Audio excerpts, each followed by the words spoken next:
Šilutės senoji turgaus aikštė yra viena seniausių miesto vietų, kurios istorija siekia dar 16 amžių. Šioje aikštėje vyko svarbūs savaitiniai turgūs, kuriuose prekybininkai ir ūkininkai iš Šilutės apylinkių, taip pat iš tolimesnių vietovių, atveždavo įvairias prekes. Nuo žuvies iki daržovių ir amatų gaminių.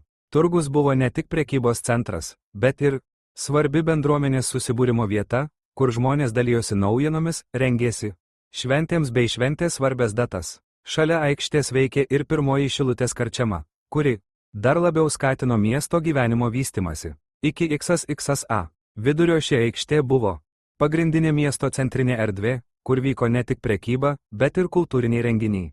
Vėliau turgavietė buvo perkelta į naują vietą, o senoji aikštė pamažu prarado savo svarbą, tačiau išliko svarbi miesto istorijos ir kultūros dalis. Nors šiuolaikiniai pokyčiai ir renovacijos prisideda prie aikštės atgaivinimo, jos istorinis paveldas išlieka svarbus.